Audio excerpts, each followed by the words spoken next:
Hey, and welcome to Dirty Lazy Girl, a podcast that offers realistic girlfriend support and problem solving for imperfect people. You don't have to be perfect to be successful. Every week, we'll give you unconventional, dirty, or lazy problem-solving strategies. Let's get started. It's season 3 of the Dirty Lazy Girl podcast, and today's obstacle is how to change your eating habits. Well, today we are going to get started with 21 strategies about habit change that we learned from the happiest guru herself. She loves to talk about habits, and this is author Gretchen Rubin. So we are going to be applying the habit changing strategies and concepts from one of her books called Better Than Before. And we are going to do this specifically to the area of eating. I'm excited. And there's so many, there's 21. In fact, 21. It's too many to cover in one episode. So we're going to break this up into 2 parts. So today we're going to do the first half, the part A, and then our next podcast will cover the last. So it's going to be so helpful. I know it. And I can't wait to get started. So let's take a quick break and then we'll get started. Awesome. Well, creating easy and satisfying low carb habits, for me, it was critical to my weight loss success. So with my version of Dirty Lazy Keto, I found it a lot easier to whip up delicious treats when I was able to help create some good habits for myself. So I share 100 of these habit recipes in my quick fix low carb cookbook, which is called the Dirty Lazy Keto No Time to Cook cookbook. And these are all weight loss recipes that you can make in less than 30 minutes. That includes prep time. And you can pick up your copy today at Costco, Target, Sam's Club, BJ's, Myers, Barnes & Noble, a local bookstore, and of course on Amazon. So order your copy today. Thank you, Stephanie. And I think there's so many strategies because not all of them work for everyone. Like some work better for others. So we're going to share what works for us personally and what doesn't work, and the kind of personality types that they work for. Yeah, it's funny you say that because some of these I was like, yeah, I could never do these at all. And then other ones I'm like, oh yeah, I've tried that and it was a total disaster, bomb. And then I was like, oh yeah, this one I do all the time. So it'll be kind of fun to see what plays out, for our listeners too. Yeah. So let's get started. Okay. Got 21. So we're going to do half today. Let's do it. Half today, first half. And the very first one is know your personality and work habits around your personality. And Gretchen Rubin has, I think, 4 different, I don't know if she calls them personality types or just different styles. There's a rebel, upholder, obliger, and questioner. And we don't want to really go into all that because I think that could be a whole episode, and that's Gretchen's book. Yeah. But you know who you are, right? Like, what's your kind of style? My style is what she calls obliger, but basically I am a social person and I like to do things with people, and I'm very motivated when I have other people hold me accountable. So that's why I like doing workouts in a group when I exercise, because I like the social part of it. And I like that, they're going to miss me if I'm gone. So for me, knowing that I'm that kind of person, I should use strategies that are more accountability focused, like, make a commitment to a friend, or a commitment to a class, anything that holds me accountable in my social Like if you were circle. to tell your teaching, like your social class or whatever, that you're only going to eat a certain food today, or I don't know, like how would that actually work? Like with the eating habit, have you come up with anything good? Yeah, it would be announcing that I'm on a diet on my social media or to my friends, wherever, and even asking people, my sister and I used to text each other like, how did your day go? Did you stay on your plan? Did you write down what you're eating, or whatever kind of diet habit you want to form, whether it's be journaling or eating certain foods. So if you're like me, then you would have a buddy that you can report to, or something that will publicly keep yourself accountable, like announcing it on a social page or to friends. Something public, huh? Yeah, for me, that makes sense. Yeah, I could see how that would totally be effective as a habit changing strategy for you. Yeah. Are you an obliger? Oh, no. What are you? Oh, I would be what you would call the worst child that you could ever imagine having, which is the rebel child, where every time someone tells me what to do, even if I want to do it or was thinking about doing it, I will completely do the opposite. So I'm a challenge. That's another word for it. Yeah. So for me, when I'm thinking about like forming an eating habit and I want to work with myself with that personality type of being kind of doing the opposite and kind of pushing back all the time, I have to really make sure that I make my own rules when it comes to like eating habits or changing an eating habit, as opposed to trying to follow someone else's rule. Yeah, I mean, and thus you developed the whole dirty, lazy keto There because you it was like, go. I'm going to do keto my way. I have to do it my way. So Right. yeah, that's critical, right? And not one personality type is going to match up, with the same rules as somebody else. So you Yeah. have to kind of really know your identity. And that's why that was our first strategy. Yeah. Yeah. What's our second strategy? Number 2 is kind of similar. She calls it distinctions. And how we interpret that would be, what works for other people may not work for you. Is that how you interpreted distinctions? That's how I do it. And so maybe even just beyond personality, but even just your tastes. Like, when we, That's a we good talk about point. this, yeah, like when Budget. we talk about yeah, but your budget, your taste, like some people just hate artificial sweeteners. So don't eat it. Yeah, exactly. You hate avocados? Don't eat an avocado. Right. So create a habit that works around your quirks and your likes. Kind of like quirks. I like that. Thinking of it like a quirk or your preferences. Yeah. So it's just a little bit beyond, it's not just personality, but it's your taste, your personal choices and quirks. And so don't make a habit that goes against that. Like, if you don't like some kind of broccoli, then don't. Yeah, don't be trying to force the broccoli on yourself. Okay. Now I get it. So I get number 2. So I'm thinking of an example right away that would be a distinction for me. And that would be, I hate meal plans. I cannot stand, even the word meal plan makes me bristle, Tamara. Like I go, like it really gets me upset. Yeah. And I know I've talked about this before and I never put 2 and 2 together until you talked about quirks. And it's because I don't like doing the same thing as other people. So a meal plan technique as a habit builder would work for me because I don't like being told what to do. But yet some people need a meal plan. I never thought of that, to be honest. Yes. They have to have it. Aha moment. I totally did.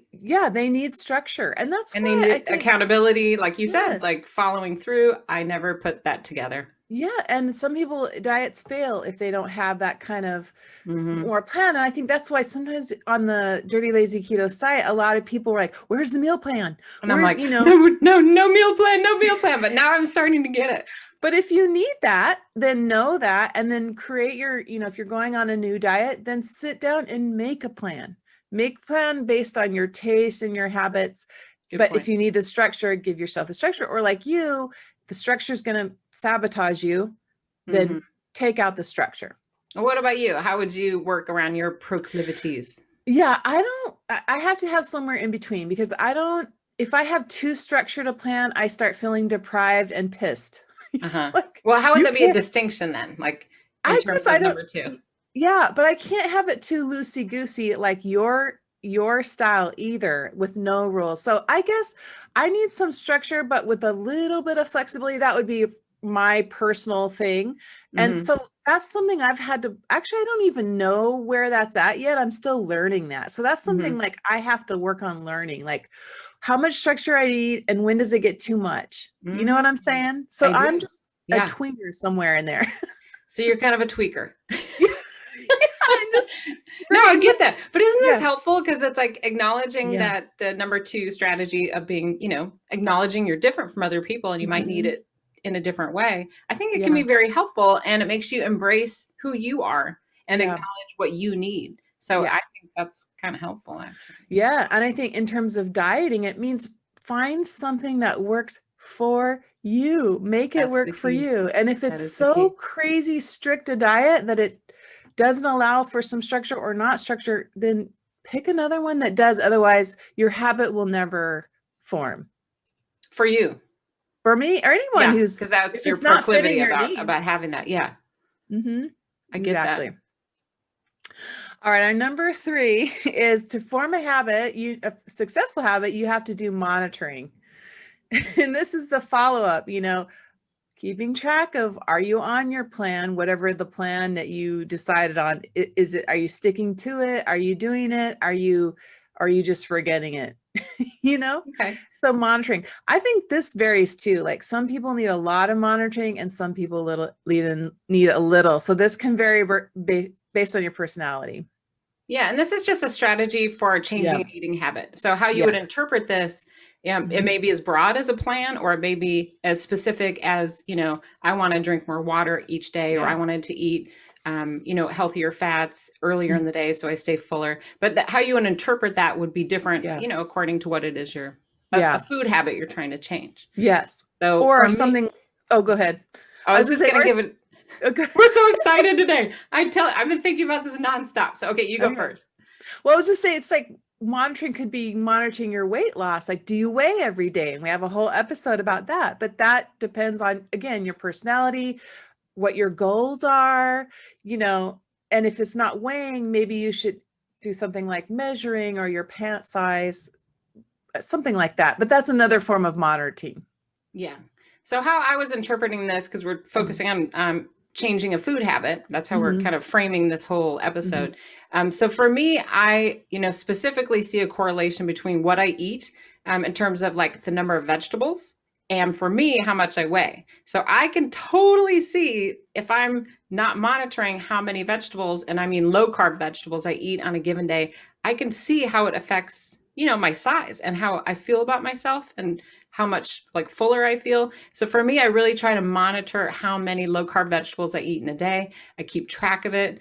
I don't hold myself to like a specific number, like, oh, I have to, but I do keep track, and I am always monitoring to make sure I'm having between like 7 and 10 servings of low carb, healthy vegetables every single day. Yeah. What about you? How do you monitor a food habit? Well, it's the same with me, but more with protein. Okay. Because I tend not to eat enough. And when you don't have enough on this diet, you'll feel hungry and you won't feel as, much energy. So, so for me, the way I monitor it is just at every meal, take a second to say, do I have a healthy protein on there? Is it going to make me feel good? And is it enough? And should I replace something else, and put in a little bit more protein? So that's just an example of, one of the things that I like that. I keep like in mind. Kind of monitor just the meal in and of itself. Yeah. It's like, is there protein there? And in general, because I know when I was first starting out, I never ate protein. Like I really didn't. I would go all day long and maybe have it at dinner, but I never ever incorporated protein. No. In fact, now I try to make it the center. Like, I have my turkey bacon in the morning, kind of because I like it. And so then it's just the choice is really, what do I have with it that's healthy and stays with my plan? But it's a whole mindset change, but you do it through monitoring, like just taking a minute to look and see what you're eating. Yeah, for sure. Because if you don't, I mean, for me anyway, I manage what I monitor. And the analogy I like to make for myself is like, if I went out shopping and I only had cash, I can't put things in the shopping cart unless I have money to pay for it. So for me, I kind of think about my weight and my net carb spend in the same way. It's a neutral thing. It's not like you're bad, you're good, this food's good, this is bad. It's like you only have so much money to spend, and that's how many net carbs I have to spend. So it is what it is. I mean, there's no credit. You know what I mean? Darn it. There's no credit card when it comes to weight loss. And I think that's where I got in trouble in the past, is I would always push it I'd always not monitor it. That was number one, my problem. And then number two, I'd try to pay it in the future. Like, oh, I'll work out a lot on Saturday, or I'll cut back and not eat anything for 4 days starting next Tuesday. Yeah. So monitoring for me has been really helpful. Yeah, me too. In fact, I think most successful people when they're changing their eating habits have some way of monitoring. I think what can vary is how you do that, but there's got to be something. You have to have some kind of monitoring for what it is you're working on. Otherwise, you'll never know. Yeah. Well, number 4 is what Gretchen calls foundation.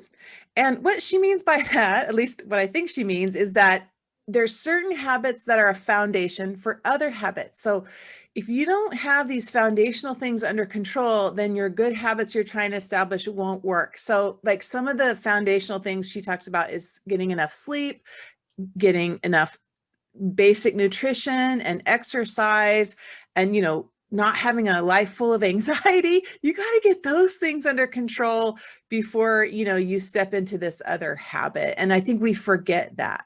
Because it is true. Like when I'm anxious and not sleeping well, that's when my eating's the worst, to be honest with you. So for me, I totally see this, although we ignore it. I think it's the problem. We don't look at those deeper things that we need to, tackle before stepping to I'm going to cut out, breads out of my life. But hey, wait, first, are you stressed all day and are you not getting sleep or, exercise? Then maybe you should back up a bit. So it sounds like for you, the foundation that's important is having your emotional needs met, having your anxiety under control, your stress level, and then you can build nutrition or a food change on top of that. Yeah.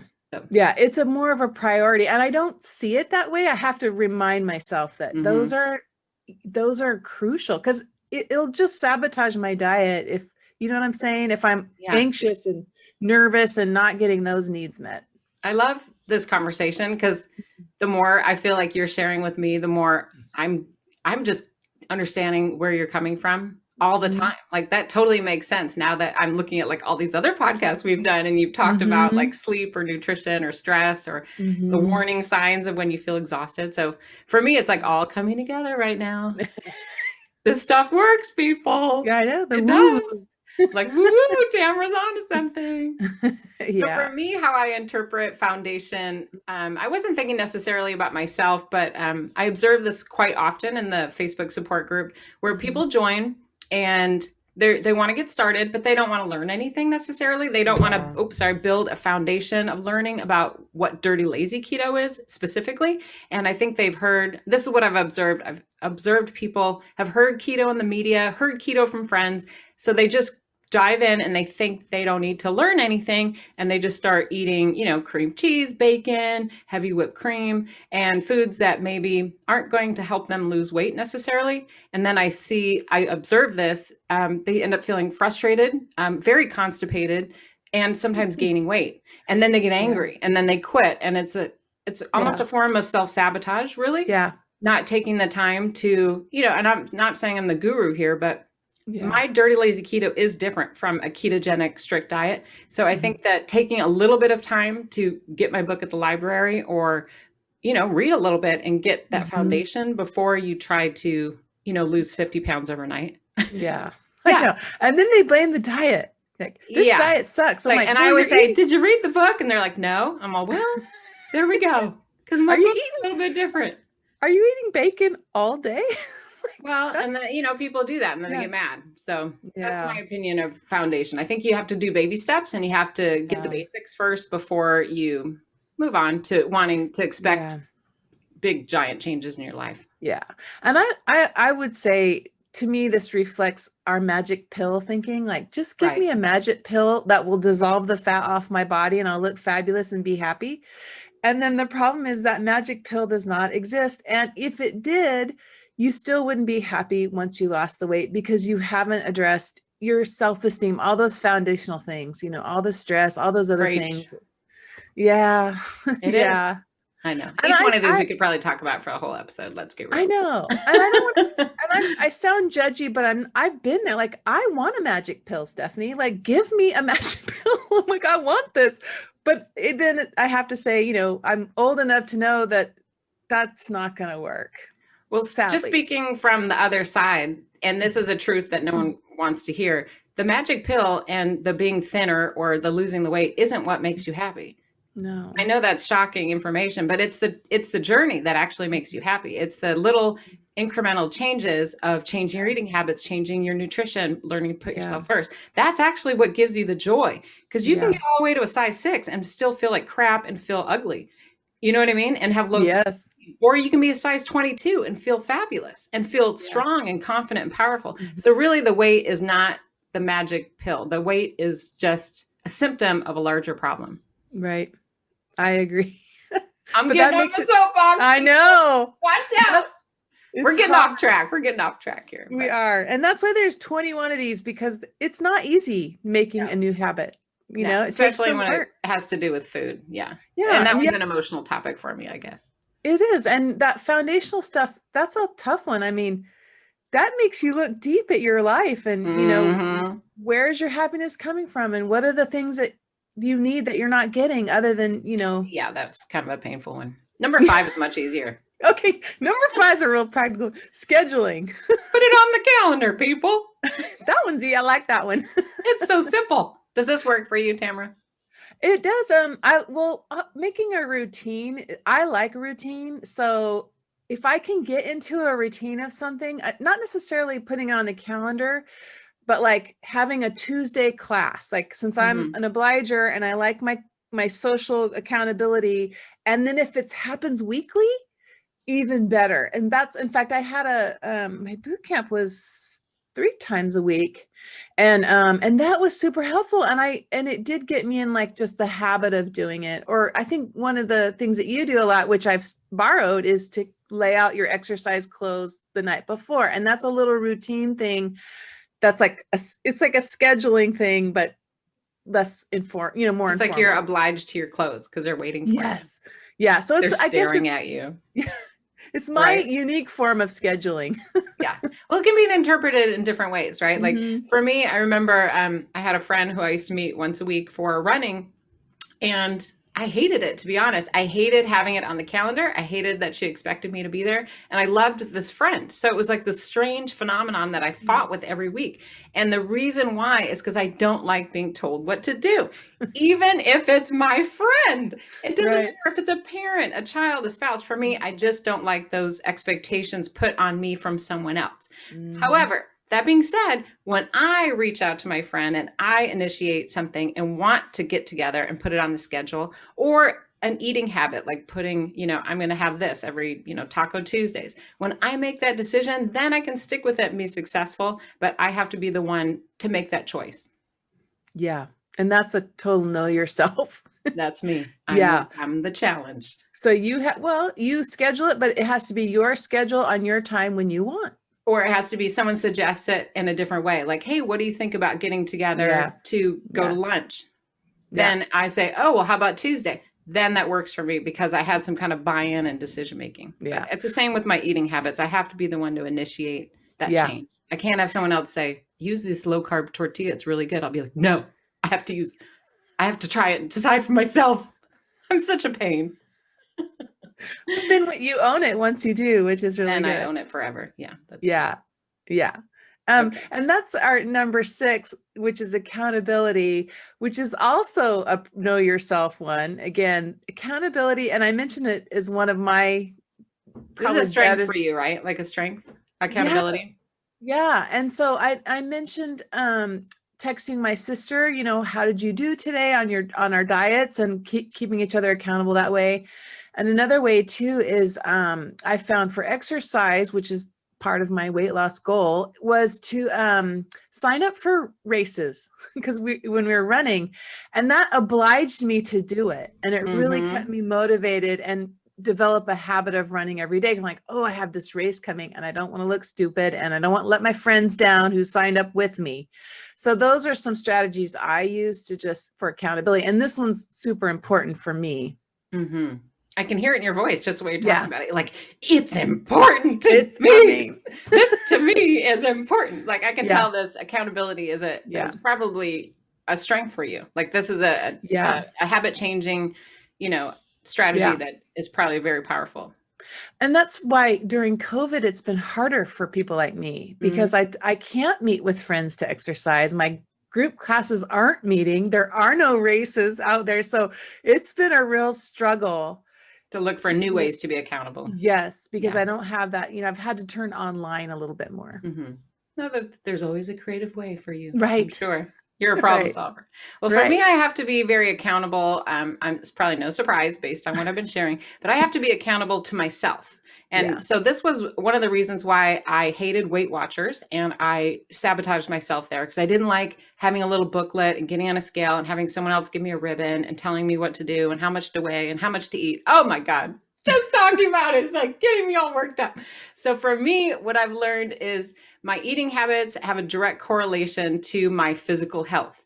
And so I've been tying that together, and I use specifically my health data app on my iPhone, and I open that every night, and I get so much joy and happiness, Tamara, and looking at my how much physical activity I did, how many hours I was standing or sitting. I look at my resting heartbeat. I look at trends. I look at my new one is the cardio fitness level, and I make sure that it's high.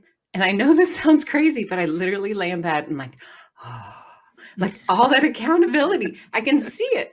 And I don't show anyone. I've never even talked about it until today, but that gives me great accountability into what I'm eating because I can see it pays off. I can see it. And I love getting my test results too from labs. Like when I go to the doctor, love to see my blood work, my cholesterol. I have all my previous ones. I look at them all. I mean, I'm kind of a dork. No, but it's good. I mean, actually, I get joy from that too. Maybe not as much. You didn't get as excited as I did right now. I'm just but but I do like, seeing the doctor's numbers, on the labs. So powerful. Yeah. It just makes me feel accountable. I'm like, look, there's proof. The proof. Yeah. That must be what it is. Because I think that, and we'll get to this a little bit later, but I love seeing that my way of eating works. I love it. Yeah. And if I have tangible, physical, medical statistics. It's like, and it's also a little check. Check if you're not, like, if you're off course a little bit, like, let's say your cholesterol is high, you're like, okay, maybe I need some healthier fats, just a little check to keep you on track. That works for me. Yeah. Okay. What's number 7? Number 7 is kind of an interesting one. It's called first steps.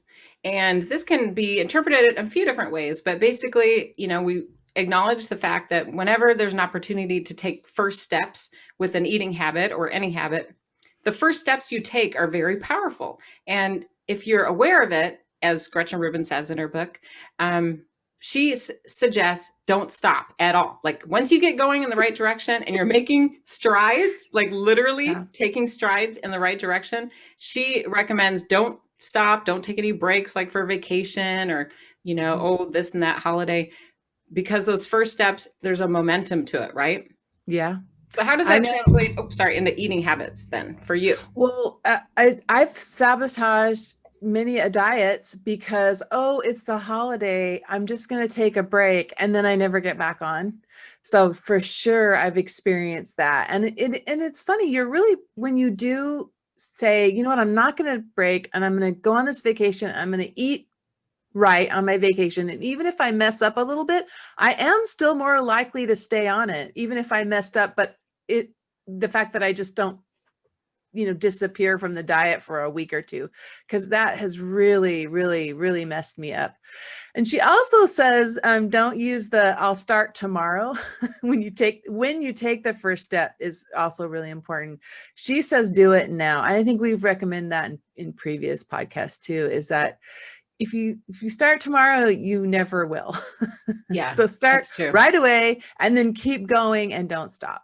I mean, I might be interpreting this a little bit on the flip side, but I was thinking about this example yesterday, and my kids started their first day of in-person school yesterday. So for first steps, I realized it was really powerful because that's an opportunity, like Gretchen said, to establish some good eating habits. Yeah. So here's a funny thing, though. The second they both got home from school, they wanted to go get ice cream. And I'm like, what the heck are they talking about? Like ice cream? I did not mention ice cream. I don't really eat ice cream anymore, but they wouldn't stop talking about it. And my son finally explained to me, Mom, we went to get ice cream after the first day of school ever since kindergarten. And I had forgotten all about that, but he had not, because this was a first steps momentum thing, a first day of school. In his brain, it was tied to going to Baskin Robbins. So I was like, I'm not going, but here's the keys and here's $2. And they drove. But that was an example, right, of first steps. It's that momentum of the first something or other. Yeah. Good or bad. It is what it is. Yeah. And keeping it going, it'll keep going as you keep feeding it. I'm like, they're going to be in college, like freaking getting their ice cream after school, I guess.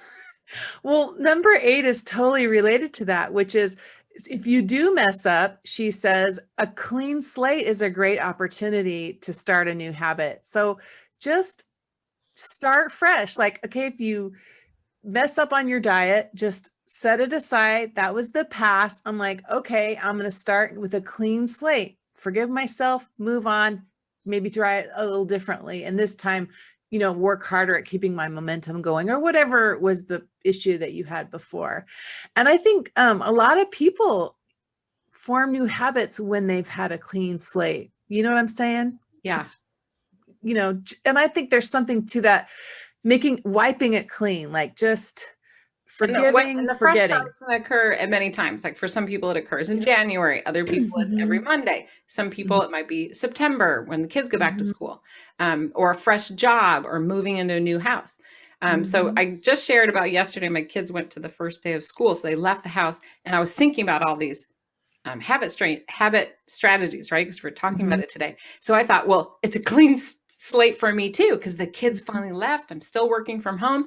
I'm going to take advantage and start today with a clean slate, wipe all my, craziness from COVID in the past, and start my meal prepping right now and get used to that, get into that routine again where I got sloppy in the past.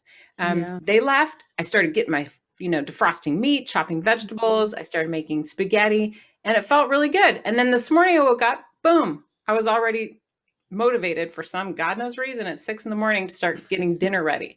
It's like a clean slate, right? It's a powerful habit changing strategy that you can use. Yeah. And you can create a clean slate. I mean, sometimes it's created for you, like the new year or your kids going off to school, but you can try to do it yourself, by buying something new that will help you, like a new, cooking tool, or a monitoring tool, or a new scale, or whatever it is that helps your mindset say, oh, this is brand new. This is a new day, a new start. It's whatever. A new day. Yeah. It's a new dawn, and I'm feeling good. Okay, I'm singing. We better go to number 9. I know. We're all in a good mood because our kids are back in school. Right? We're like, hello, hello. Oh my goodness. The next one, she calls lightning bolt. And this is a different way of starting a habit, but it can be a deeply effective one too, which is not because it's came from some small steps. Like we talk a lot about baby steps, but she brings up the opposite. Sometimes a lightning bolt comes out of the sky and just hugely impacts you, and that creates a major change in your life. I mean, a more serious one is your friend dies of lung cancer, and then that spurs you to quit smoking. Like you're like, oh my God, I see, that I need to do this. Or sometimes it's a midlife crisis, or maybe it's maybe even diagnosed with diabetes. That is like the wake up call lightning bolt for some people, or losing a job, or turning 60. I had a friend who read a book about being a vegetarian, and that deeply impacted her. And she was a vegetarian. She started a vegetarian habit and lasted for like 20 years. So if you have those moments, she recommends capitalizing on the moments to motivate your change and to keep you going. So if that happens to you and you feel really motivated, then that's the perfect time to really run with it. Just go with it, right? Yeah. I think I was trying to, really reflect if I've had those lightning bolt moments, and especially when it came to food and my weight. And I've shared this many times, but I was on a plane for work headed back east, and I sat down on the plane. I was all dressed up for a work thing, and I couldn't get the seatbelt to close on the airplane. And it was the first, and I'd been such denial about how much I weighed. I didn't even know really how much I weighed. And I didn't think there was anything wrong. I thought everything was fine. But then that moment when the seatbelt wouldn't clasp, and I mean, my heart is like racing just talking about it. For me, that was such a lightning bolt moment where all of a sudden I realized it all at once, where it hit me like, I need to make a change. And for me, that was a moment I had to capitalize, because that was an opportunity. It was like a wake up call for me to, to do something, and it worked. Clearly. Yeah. Have you had a lightning bolt moment for your health, Tamara, at all, or about eating habits? Yeah. I mean, this is an embarrassing one. Well, I shared one too, so please don't leave me alone. I know. I got more to come, sister. Well, it's when the doctor tells me to lose weight, and it's like, I can ignore it. I can pretend I don't need to. But when you hear that from this health expert, it's like, it's devastating, but at the same time, it's a big lightning, kick in the butt. And that can really push me to really get better about my eating habits. So yeah, that's an embarrassing one, but No, and no more embarrassing than pretending to be asleep so the flight attendant right. wouldn't have to give me a lap band. I mean, Exactly. that's what I did. I hid my jacket over my Yeah. my chest area and I pretended to be asleep. And I mean, this was a long time ago, but I can recall the way the lights were down on the plane. I can recall what she looked like. I can recall everything because it was such a powerful moment for me when that happened. Yeah. Yeah. And sometimes we need that. I mean, as devastating as those moments can be, they do trigger change. It can. It Mhm. can. And that's what we're talking Can. about. Like that can be an opportunity if you Yeah. choose to recognize that it's happened. Yeah. And then use it to launch a new way of doing things. Mm-hmm. Yeah. So we're going to wrap it up with number 10, but that's not all though, because we have 10 today and then we're doing another half next episode. So what's number 10? Abstaining. This one, Abstaining. again, It yes. sounds like so that something means, teenagers are told to do. yeah, and this is more of an all or nothing. And this one works for my husband a lot. When he does a habit, he has to, like if he wants to cut out carbs, he has to do it very strict and everything goes and no a little of this or a little of that. It has to be all of it gone. And that's what works for him. Mm-hmm. This does not work for me. Okay. Well, then so you just skip. Yeah. That's okay. Yeah. I use small portions. Now I have to use a lot of effort to make sure they stay small. So it's a different problem, but I have to use a different strategy. That's okay. Yeah. These aren't all or nothing. You don't have to do them all. They're just some tools to think about. Right. What about you? Well, I'm kind of thinking an in-between story, which is kind of fun because it fits into what you were saying. But I have a coworker that I go out to lunch with often, and we always end up at the same Greek restaurant because it's convenient. And every time we go there, the same thing happens. And we've been there like, I don't know, dozens of times. Every single time the lady comes by and she wants to bring our food with a bread basket of pita bread, fresh homemade pita bread. And I would prefer to abstain altogether because I don't want to deal with the stress or the anxiety of should I, shouldn't I, how much, a bit. I just say, no, thank you. And she goes, oh, I'll have some. I guess I'll just have one piece. And she goes through this whole routine. It's like it's seriously a routine. Every single time it's the same. She has the bread basket next to her. She tells me she's going to have one piece. She eats the one piece, but then struggles the entire meal, longing, staring at the bread, lovingly wishing, wanting more, wrestling over the bread, waffling over the bread. Every time it's like almost, I don't want to like laugh, but it's comical to watch the inner turmoil that she feels and then ends up eating the whole bread basket and then feeling horrible and talking about it for the rest of the day. And I'm like, well, why don't you just abstain? Like, for me, it's so freeing to go, I don't want any. Yeah. And it's hard in the moment to say I don't want any, but once it's gone, then I don't feel that stress. But she goes through the opposite where she's just miserable. That is the benefit of this one is that it takes away the decision fatigue. Like, oh my God, should I, and the guilt. The answer is no, always no. And that, boom, and you done. You have to think about it. You're free from the pita bread forever.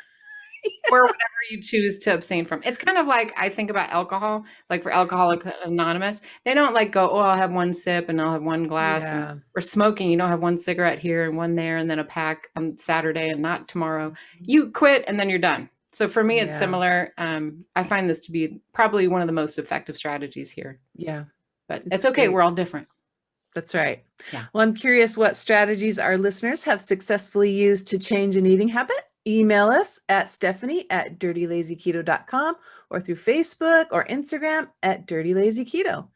If your comment is read on air during season 3, contact Stephanie to receive a prize. Now, before we go to our final hacks, let's take a quick break. All right, ladies and gentlemen, I know you're shocked to hear about this, but in my experience of losing 140 pounds, I found a lot more success in working with my habits versus against. So for example, Tamara knows, she laughs at me, I like to eat to relax. Now, don't judge, but instead of getting mad at myself and trying to change that habit, I've learned to substitute low carb, higher fat, higher protein, high fiber recipes that I include in the Dirty Lazy Keto No Time to Cook cookbook. And actually in all of my cookbooks, there's an icon for these specific types of recipes. If you're like me and you like to eat a lot of food at once, and the icon is called I'm Hangry. So look for that cute little icon. It's at the top of all the recipes that I recommend when you're in those situations. So I think it's hilarious, somewhat embarrassing, but there it is. It's out there for the world to judge. Thanks, Stephanie. You're welcome. I'm all red now. All right, let's wrap it up by sharing success stories about creating a good eating habit. So which one of these strategies do you use the most often, Stephanie? It's funny because there's quite a few that I have that are favorites, but I was thinking about number 2, the distinctions. What works for you may not work for me. And I think I'd really like that. Plus number 1, with my rebel tendency, I like to prove people wrong. I get a lot of fire and motivation from that. So when I'm with people that I feel like are judging me or, preaching to me about the benefits of eating toast or, but then they're struggling and feeling miserable, I like to kind of eat things with my lunch or dinner just to poke at them. And I'll put like sour cream or guac on my Chipotle chicken bowl and like languishly eating it like, oh, the sour cream is so delicious. Oh, so you didn't have any on yours? Oh, you must. Oh, that's okay. All right. So I know that's kind of snarky, but it kind of works. What about Whatever works. Well, I already said I'm sort of an upholder. So accountability is the kind of strategy that works best for me. And I've talked about some of those, but I thought I'd give some tips for how to be really accountable in a crazy way. You can do a commitment contract. So for instance, like if you break your contract, then you have to pay some penalty, like give money to a political group that you don't like. Or in a positive one, you can give a bunch of money to your favorite charity or something like that. So, I'm going to stick with this eating habit for 6 months. And if I'm not, then I have to, have this penalty somehow. My version of that, this is another version of that, which combines accountability and competition for me, is joining contests. So that's like a commitment contract for me. Like, oh, okay, I'm going to commit to entering this contest and then, beating you all with my my weight loss. So that's another version of the same kind of accountability commitment. I love it. Well, the big message here, listeners, is you don't have to change your personality to develop new eating habits. The trick is, though, to find what works for you, not other people. By leaning into how you like to do things, you will be 100 times more effective in creating a new eating habit. And are you enjoying the Dirty Lazy Girl podcast? Show your support by leaving a review on Apple Podcasts. And if you're listening on YouTube, give the episode a thumbs up, leave a comment, and subscribe to the Dirty Lazy Keto channel. Well, we love reading your listener comments and reviews. And in fact, I'd like to share a comment that was just left on YouTube. And this is by Wanda. She left this 2 days ago, so it's hot off the press. And this was on our episode about does the keto diet scare you, how to face fears and try new things. It was episode 3 of season 3. And Wanda wrote, no matter where you are in life, remember you are unique and beautiful right where you are. I had to learn this when I didn't feel like I measured up. Just go for it. You will find you have more people like you than not. Thank you, Stephanie and Tamara. Oh, that's lovely. Thanks for joining us for another episode of the Dirty Lazy Girl podcast. Be sure to like, comment, and subscribe. Turn on your notifications so you'll never miss a video, and we'll see you next week.